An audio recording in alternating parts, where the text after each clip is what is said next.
요한계시록 7장 3절 말씀, 이르되 우리 하나님의 종들의 이마에 인치기까지 땅이나 바다나 나무들을 해하지 말라 하더라. 아멘. 성경을 자세히 잘 봐야 돼요. 성경을 자세히 보시면 하나님께서 구별된 백성들을 인치는 사건들이 성경에 구속사적으로 보면 여러 군데 많이 있습니다. 성경을 적당히 보면 안 보여요. 세밀하게 자세히 보면 알 수가 있습니다. 그런데 오늘 제가 말씀드리려고 하는 핵심은 성령의 인, 또 그런가 하면 하나님의 인, 거기에 대한 내용을 한번 정리해 보려고 합니다. 은혜 시대에는 하나님께서 주의 택한 백성으로 구원하는 표를 성령의 인으로 마음에 친다고 했어요. 고린도후서 1장 22절에 보면 그가 또한 우리에게 인치시고 보증으로 우리 마음에 성령을 주셨느니라. 그러니까 마음에다 성령으로 인을 쳐서 하나님의 백성으로 구별하고 천국 백성으로 생명책에 이름이 기록되도록 하시는 것입니다.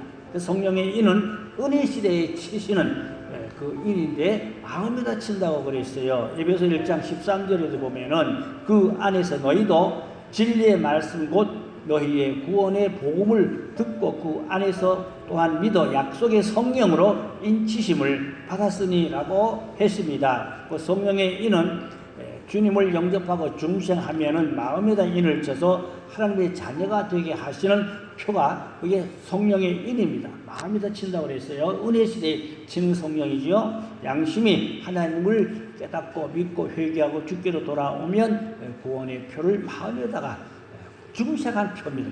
거듭났다는 중생한 표로 그렇게 성령께서 마음에다 인을 친다고 했어요. 이 은혜 시대에는 이렇게 천국 시민의 자격을 마음에다 성령으로 인을 쳐서 택한 백성으로 구별된 사람으로 그렇게 하나님께서 구원하여 주시는 것입니다. 그런데 구속사적으로 보면은 시대별로 하나님께서 그 구원의 표를 주시는 것을 알 수가 있는데, 첫째로 양심의 인입니다. 양심의 인이라는 것은 타락 아담부터 노아 때까지 양심 시대입니다. 역사를 보면 시대가 다 바뀌어요, 자꾸만. 근데 아담부터 노아까지는 무슨 시대? 양심 시대. 그때는 양심에다 인을 쳐요. 그때는 성경도 없어요. 말씀도 없어요. 다만 양심을 통하여 하나님을 찾아가고 하나님을 믿고 하나님을 섬기고 양심에다 하나님의 법도를 주셨어요. 하나님의 법도 양심에. 그리고 양심에다 인을 쳐요. 어떤 양심? 선량한 양심, 깨끗한 양심, 하나님을 경외하고 섬기는 자들에게 양심에다 인을 쳤다. 양심 시대를 말합니다. 그 다음에는 노아 때부터 모세까지는 언약 시대를, 언약 시대에는 하나님이 언약으로 인을 쳐요. 성경을 자세히 보면 보입니다. 구속사도로 봐야 돼요. 그래서 하나님께서 노아에게 무지개로 언약을 주셨잖아요. 그리고 이제 아브라함에도 언약을 주셨잖아요. 그래서 노아 때부터 모세까지는 무슨 시대? 언약 시대. 언약으로 하나님의 백성으로 구별하고 또 계시하고 여러 가지로 하나님이 구원의 길로 인도하는 그런 사건들을 구속사적으로 자세히 살펴보면 알 수가 있습니다. 그런가 하면 이제 모세 때부터 예수님 때까지는 무슨 시대일까요? 율법 시대. 율법 시대는 하나님의 백성의 표를 할례로 인을 쳤어요. 그래서 하나님의 백성들로 구별된 표가 뭐라고요? 할례. 그건 언제부터? 모세 때부터 예수님 때까지 율법 시대입니다. 그때는 할례인이다. 하나님의 백성의 표를 그렇게 하셨다 그 말입니다. 이해가 가시죠? 그 다음에 예수님 때부터 지금까지를 은혜 시대라고 합니다. 은혜 시대에는 아까 말씀드린 대로 마음에다 성령이 인을 쳐서 하나님의 백성으로 구별한다 그 말입니다. 그런데 우리가 알아야 되는 것은 마지막 때에는 환란 시대라 그러거든요. 요한계시록의 시대. 지금 요한계시록의 시대입니다. 그래서 마지막 때인데 마지막 때는 환란의 시대라 그럽니다. 환란 시대는 하나님이 인을 이마에다 치다고 했어요. 이마에다. 이 환란 시대에 치는 인은 이제 또 특별한 하나님의 의미가 있습니다. 그래서 인을 치는 대상이 성령의 인은 불신자가 회개하고 예수님을 영접할 때 성령께서 인을 쳐서 하나님의 백성으로 구원하는 표를 마음에다 주신다. 그래서 계속 말씀이 거의 중복된 말씀으로 이해를 하면 좋겠습니다. 근데 직접 인을 치는 주체가 다른데 그건 뭔가 하니까 성령의 인은 마음에다 치지만 성령이 쳐요. 하나님 직접 치는 이 말이다. 마음이다. 그런데 환난 시대는 어떻게 한다고요? 천사가 이게 달라요. 은혜 때는 은혜로 성령이 인을 치지만 환난 시대는 천사가 이 말이다. 표를 한다. 성경이 분명히 그건 언제 있냐? 인 치는 사역이 있는데 여섯째 인이 지나고 난 후에 여섯째 인을 떼고 난 그 후에 환난 시대거든요. 여섯째 인을 떼고 난 후에부터 천사를 통하여 이마에다가 인을 치는 걸로 그렇게 되어져 있습니다. 그럼 왜 이마에 인을 쳐요? 시대마다 그 이치는 사역이 뭐 양심 시대, 율법 시대 얘기했잖아요. 은혜 시대 다 얘기했는데 환난 시대는 이마에다 인을 친다. 그러면 이마는 어떤 곳이냐? 이마는 영적 전쟁터입니다. 왜냐? 마귀도 이마에다가 짐승표를 치지요. 이마에다가 마귀가 짐승표를 친다고 그랬잖아요. 그래서 하나님도 이마에다가 하나님의 백성의 종들의 표를 이마에다 인을 쳐서 구별해서 환난 날에 환난 시대에 구원하는 표를 삼았다. 그 말입니다. 그러니까 이마가 중요한 거예요. 왜냐? 이마는 그 사람의 생각이 이마 있죠? 사상, 정신 어디서 나와요? 이마잖아요. 또 그런가 하면 과학적으로 의학적으로 보면 이마 요 속에는 뭐가 있냐? 영적 기능이 있는데 그걸 송과처럼 그래요. 솔방울처럼 생겼다고 그래요. 그 의학적으로 보면 솔방울처럼 생긴 송과처가 이마 속에 있다 이거. 그걸 가지고 인터넷 뒤져보면 제3의 눈이라고 그래요. 다시 말하면 영적 채널입니다. 신과 교통할 수 있는 채널이 무슨 채널이요? 송과체 혹은 3의 눈, 그것이 이마 안에 있다. 솔방울처럼 생겼다. 과학적으로 의사가 말하자면 그렇다 이 말입니다. 그래서 마귀도 거기를 차지하면 짐승표를 쳐서 마귀 사상으로 마귀 정신으로 마귀한테 끌려서 살다가 결국은 지옥 가겠죠. 그러다 이마가 영적 전쟁터라고 그랬죠. 하나님도 이마에다가 인을 쳐서 하나님의 백성으로 환난 날에 구원한다. 그 말인 것입니다. 그러니까 우리 이마를 마귀한테 뺏기면 안 돼요. 이마는 영적 전쟁터다. 그래서 생각 사로잡아 주님께 복종하라 그랬잖아요. 생각과 이 정신, 사상 그것이 이마에서 영적 채널인 그 송과체, 삼의 눈을 통한 하나님과의 영적 교제, 영적 교통, 하나님과 영적으로 만남의 통로가 영적으로 그 송과체라는 그 기능이 있어요. 뇌 기능 속에 과학적으로 뇌 기능이 그런 게 있어요. 그런데 그것이 발달한 사람은 송과체 그 영적 채널이 발달한 사람은 환상을 잘 본다든지 뭐 입신을 잘 한다든지 영적 체험을 많이 한다든지 그게 다 과학적으로 의학적으로 그게 발달한 사람은 그러면 영적 세계를 잘 체험할 수가 있어요. 근데 영적 체험이 안 된다, 둔하다, 어둡다, 죄송한데 그 채널이 좀 약하다 그렇게 볼 수도 있어요. 뇌 기능이 크게 구분하면 한 10가지 돼요. 자뇌는 학문이거든요. 운뇌는 정치, 스포츠 이런 게 운이에요. 운이가 좋은 사람은 운동을 잘하거나 정치를 잘하거나 사교를 잘하거나 운이 자매가 좋은 사람은 학자, 박사, 과학자, 자매가 발달해서 저 사람은 저분 자매가 발달했구나. 어떤 사람이요? 지식 그쪽이 발달해서 수학, 학문 쪽에 발달한 사람은 자매예요. 스포츠나 운동이나 정치나 이런 사교를 잘하는 사람은 운해가 좋은 사람이요. 그 뇌가 과학적으로 그 뇌 기능에 따라 그 사람이 활동을 하고 그렇게 생각한다 그 말인 것입니다. 근데 제가 그 다 얘기하려고 시간이 없고 뭐가 송과체는 영적 기능이 있다. 그래 우리 송과체에 하나님을 만나는 길입니다. 그게. 그래서 하나님과 영적 교실이 잘 되는 사람, 환상 잘 보는 사람, 입신 잘하는 사람 그런 사람은 송과체가 다른 사람보다 좀 굉장히 발달한 사람입니다. 그 사람이 혹시 하나님을 모르고 하나님을 안 믿는다 할지라도 무당도 귀신을 그걸로 잘 접하는 거야. 안 믿는 사람이라도 그런 채널이 있어요. 무당도 그 채널이 좋으니까 귀신과 그 접촉이 잘 되는 거예요, 이게. 그 이해가 가십니까? 이 과학적인 얘기입니다. 그러나 이것을 종교적으로 보면은 하나님을 만나는 통로가 송가체다, 삼위일이다. 그래서 여기 이마 속에 있다 그 기능이. 근데 마귀가 그걸 차지하면 짐승표를 받아가지고 마귀적으로 하다가 죽었다 말했다. 그러나 하나님이 인을 치면은 하나님의 백성으로 이제 환난 날에 하나님 지켜주시고 보호해주셔서 세상 떠날 때 마지막 때 천국으로 가게 된다. 이게 이마는 영적 그래서 전쟁터다 그 말인 것입니다. 그래서 정말로 우리 이마에 하나님의 인을 받는 것이 환난 시대에는 너무 중요한 것입니다. 이마에다 하나님의 표를 그 구원의 표를 환난 날에는 이마에다가 받아야 돼요. 그래서 마귀는 짐승표를 다 치려고 그래요. 그거 받으면 경제활동 및 사회활동 전부 다 조정받아요. 컨트롤 조정받아요.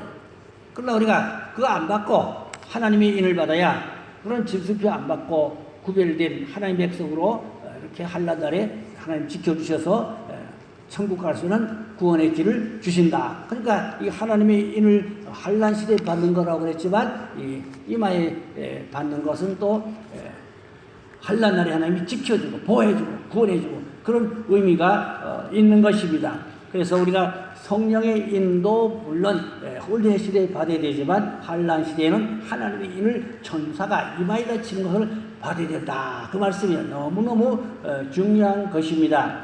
뭐 요한계시록을 구체적으로 다 일일이 말씀드릴 수는 없지만 그래서 하나님의 인치는 목적이 달라요.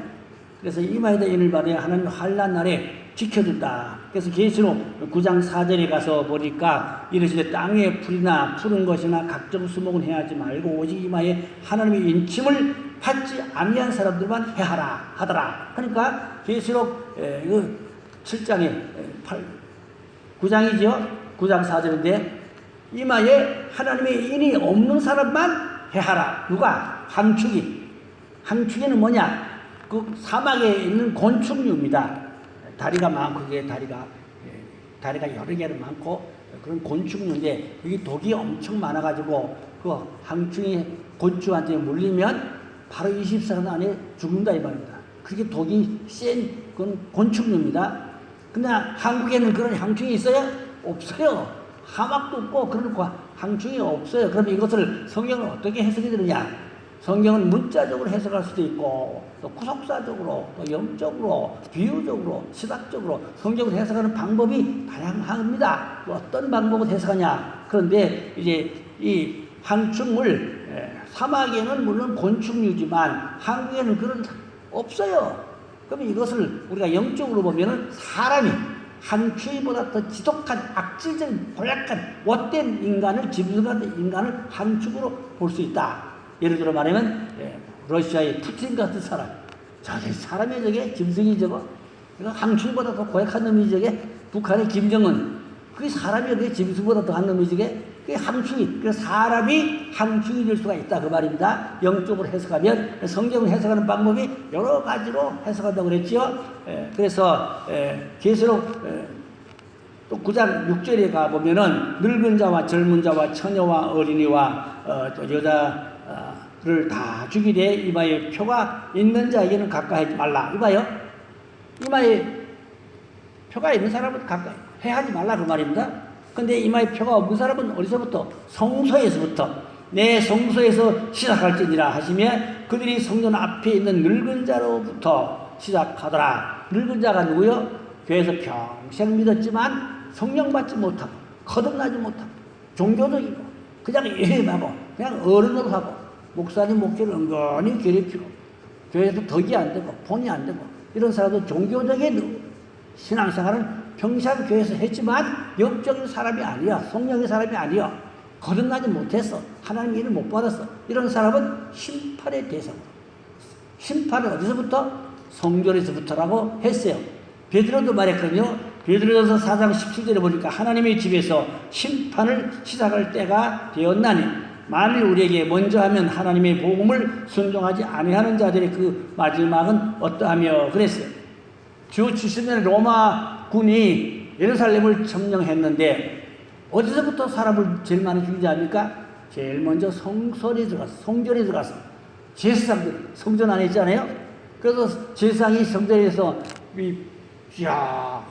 뭐 살려주세요 야외요 그래주니까 창을 팍 끊어가지고 등창에 꽂혀가지고 그게 벽에 꽂혀 박혔다. 그러니까 세상 성전에서부터 심판이 사망이 죽음이 왔다. 이게 주 70년 로마군에 의하여 예루살렘이 망할 때 그렇게 망했다 그 말입니다. 그러니까 베드로가 성전에서부터 하나님의 심판이 시작된다. 그러니까 교회 안에도 알곡과 죽전이가 있는데 알곡을 하나님 구원하시고 죽전이를 구원하지 않고 마귀한테 내버려 준다 말입니다. 그러니까 우리는 교회 안에도 알곡이 되어야겠지요. 또 교회 안에 양과 염소가 있지요. 양이 되어야겠지요. 염소가 되면 안 되죠. 교회 다니고 염소가 되면 안 돼요. 또 가라지 죽종이 되면 안 돼요. 알곡이 돼요. 그래야 하나님이 환난 날에 지켜주실 줄로 믿습니다. 근데 여기 인치는 사건을 더 성경에 보면은 이스라엘의 14만 4천으로 되어 있는데 여기는 해석이 구구분분합니다. 누구 해석이 맞다, 안 맞다, 나 그거 말하고 싶지 않습니다. 계시록은 해석이 좀 조심스럽기도 한데 여기 보면 종들의 이마에 인을 친다 그랬어요.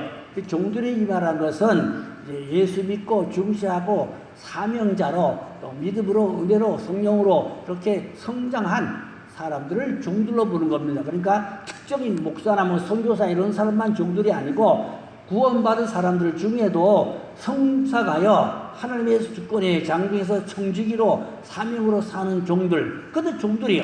여기 계신 분들 다 하나님의 종들인 줄로 믿습니다. 나도 하나님 종들이다 그렇게 믿고 사명으로 청지기로 그렇게 주님을 섬기다 그 말입니다. 그래서 여기 보니까 14만 4천을 이스라엘이 14만 4천을 해석은 구구분분한데 이들이 이제 이스라엘에 구원할 전도자들이다 이렇게 보기도 하고 또 한국의 뭐 계시록의 여주에는 어느 목사님은 14만 4천 마지막 전 세계 복음을 위해서 나가 전하라 순교할 자들이다. 그래서 자기가 14만 4천을 파송하고 우리 다시 만날 때까지 그런다. 그건 이해가 안 가고 그걸 맞다 할 수 없어요. 그 인정할 수 없어요. 그건 자기 복음이지 성경적인 복음을 할 수는 없어요. 다만 우리가 성경 문자적으로 보면 이스라엘의 각 지파별로 1만 2천에서 14만 4천 이 사람들은 이스라엘을 구원할 사명자들로 이스라엘에 회개하고 주께로 마지막에 회개하고 주께로 돌아게 구원할 사명자로 그렇게 보는 그 시각이 가장 확률이 높습니다. 여러모로 해석하는 방법은 천차만차니까 제가 누구 해석이 맞다 틀리다 그렇게 함부로 말하기 조심스럽습니다. 아무쪼록 우리는 마지막 때에 중요한 것은 종들로 청지기로 이마에다가 구별된 하나님의 인을 마지막 때 천사를 통하여 인침을 받아야 환난에서 하나님이 지켜줍니다. 구원해줍니다. 아까 계시록 9장 4절에 말씀했잖아요. 항주의장에서 이마에 하나님의 인을 받은 사람은 해하지 말라 그랬거든요. 이마에 표가 없는 사람만 해하라 그랬잖아요. 그래서 우리가 환난 시대에 하나님의 인을 이마에 받아야 된다 그 말이에요. 그러면 어떤 사람에게 하나님의 인을 치느냐? 에스겔 9장 4절이 있어요. 에스겔 9장 4절에 보니까 여호와께서 이르시되 너는 예루살렘 성읍 중에 순행하여 그 가운데 행하는 모든 가증한 일로 말미암아 탄식하며 우는 자의 이마에 표를 하라. 이게 무슨 말인가 하니까 가증한 일 죄잖아요. 나쁜 거 부끄러운 거, 안 좋은 거, 더러운 죄, 이 가증한 일로 말미암아 탄식한다는 말은 가슴을 치고 통곡하며 하나님 앞에 회개하는 사람, 그 사람에게 하나님이 그러니까 한마디로 철저하게 회개하는 사람의 이마에다 표를 친다 그 말씀이에요. 이 계시록 9장 4절이 여기 정답인 것입니다. 그래서 가증한 일로 탄식하고 우는 자, 회개하는 자거든요. 이마에다가 표를 그리라 그랬어요. 뭐 여러 가지 복잡한 제가 얘기는 다 할 수 없고 아무쪼록 우리는 회개의 합다 열매란 말이 무슨 말이냐? 세상 줄을 끊는 사람, 세상의 나쁜 버릇, 나쁜 습관, 죄된 삶, 그걸 세상에 어떤 나쁜 거 끊고 자르는 거 그게 회개예요. 회개는 돌아서는 게 회개입니다. 돌아서는 게 회개다. 그 길은 직선이다. 돌아서면 천국이고 돌아서면 지옥이다. 그러니까 마귀의 문화에 사탄의 문화에 세속주의에 인본주의에 그쪽으로 가면 이게 안 돼. 신본주의로 하나님 중심으로 말씀 중심으로 이렇게 올바른 신앙을 철저하게 깨끗하게 성화의 길로 가는 거룩한 백성으로 살아가야 하나님께서 그 사람의 이마에다가 인을 준다 그 말인 것입니다. 또 그런가 하면은 다니엘같이 죽으면 죽으리다. 사자굴속에 던짐을 받을지라도 죽음은 죽는다. 그렇게 믿음을 신앙을 가진 사람, 기도한 사람. 다니엘은 사자굴속에 던짐을 받을 뻔히 알면서도 창문 열어놓고 기도했잖아요. 그러니까 뭐 간신배들이 고발해가지고 결국은 사자굴에 던졌지만 하나님이 거기서 사자의 입을 봉해서 다니엘을 해하지 못하도록 하나님이 지켜주셨어요. 그러니까 이 마지막 때에는 우리가 다니엘 같은 영성을 가져야 된다 그 말입니다.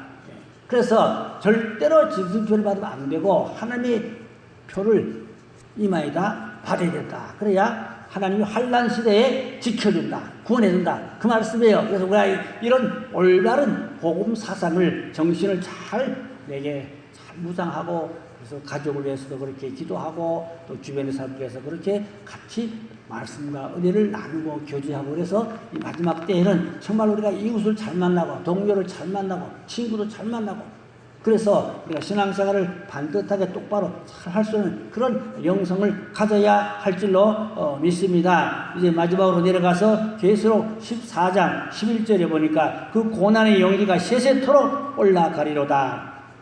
짐승과 그의 우상에게 경배하고 그의 이름표를 받는 자는 누구든지 밤낮 쉼을 얻지 못하리라. 이 뭔가니까 짐승표를 받았어. 그 사람은 지옥에 떨어져가지고 밤낮 쉬지 못하고 고통과 괴로움을 당하리라 그랬거든요. 그러니까 우리가 순교할지언정 짐승표는 받으면 안 된다고 말이에요.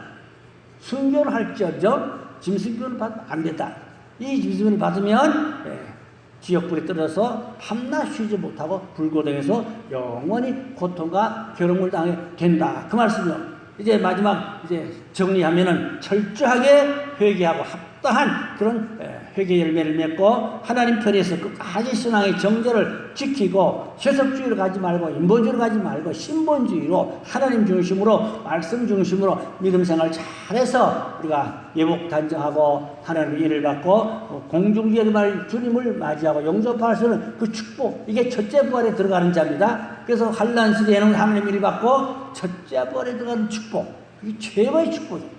그 영성을 가지고 우리가 기도 생활을 잘 해야 하실 줄로 믿습니다. 기도하겠습니다. 하나님 아버지, 지금 우리가 환난 시대에 접어들었습니다. 7년대 환난이 이제 문턱에 다가오고 있습니다. 이럴 때 우리가 깨어지도 하고 더욱 살아가고 또 사명으로 살고 죽도록 청소하고 회개하고 신본주의로 철저히 말씀 중심으로 믿음생활을 잘해서 이 환난 시대에 피해받지 않도록 짐승표 받지 않도록 하나님의 인을 받고 아버지 환난 날에 영육권이 이루고 오실 주님을 영접할 수 있는 그런 신앙 다 되게 하여 주옵소서. 게으른 신앙, 태만한 신앙 되지 않게 하여 주시옵소서. 아버지 나쁜 습관, 나쁜 버릇 다 고치고 버리고 오직 예수, 오직 말씀, 오직 십자가 주님만 바라보고 달려가는 다니엘 같은 그런 신앙의 영성을 기름 부어주시고 축복하여 주옵소서. 그래야 우리 매력계 모든 성도들이 환난 시대에 하나님의 일을 받아서 영육구원 이루고 다시 오실 주님을 맞이하고 영접할 수 있는 그런 은혜와 축복을 나리워 주시옵소서. 믿고 감사하오며 곧 다소방으로서 예수님의 이름으로 간절히 기도 올려사옵나이다. 아멘.